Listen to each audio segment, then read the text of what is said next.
Hey everyone, it is Ostron here with a quick video update on my new K'NEX ball machine at the Works Museum.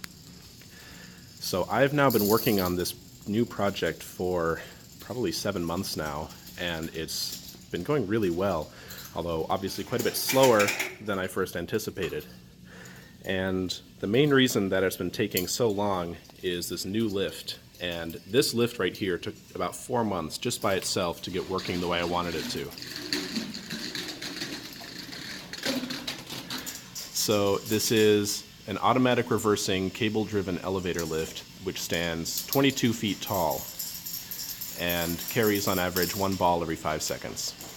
So balls queue at the bottom of the lift. They wait for an elevator to get down. They're automatically loaded.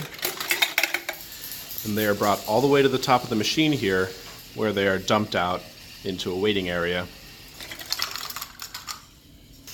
The little regulator wheel here is letting 1 ball every 5 seconds get fed into the machine.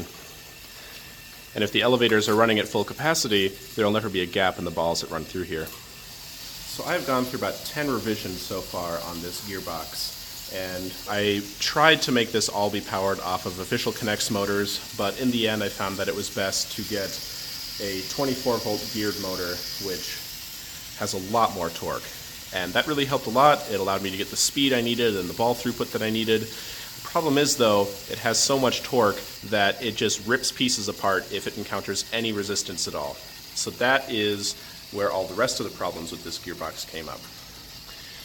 So you may notice all of the wires and lights, and there's even this little OLED display down here.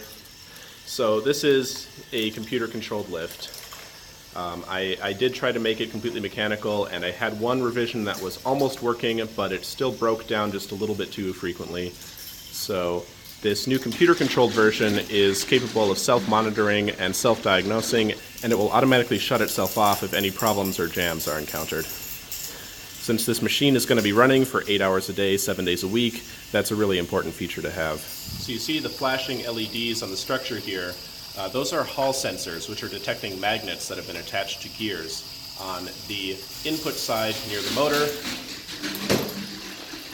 as well as the output side near the pulley.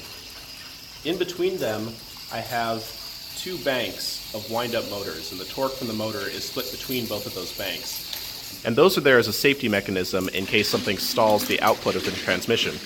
You can see here the computer is monitoring the RPM, the number of cycles, the average time per cycle, as well as the average slip. And the slip is the difference in rotational speed between the input and output. And that difference is taken into account by the wind-up motors. So watch what happens when I jam the transmission here.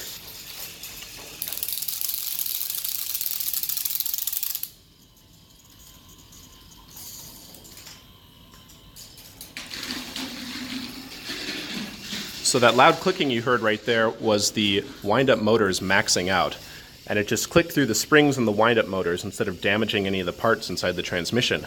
The computer detected the difference in speed of the input and output halves of the transmission, and it automatically shut itself down, reversed for 2 seconds, and then continued onward, hopefully clearing the jam.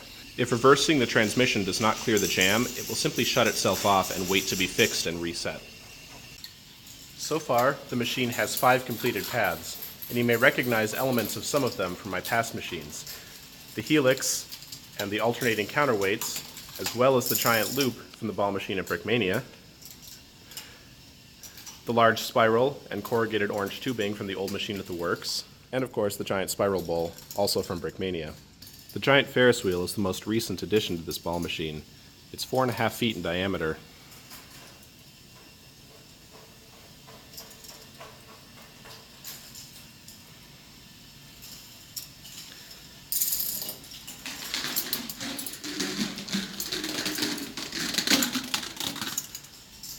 All the balls end up in this large trough at the bottom of the machine. They're picked up by a short chain lift, which delivers them to the 2 waiting areas at the bottoms of each of the elevators.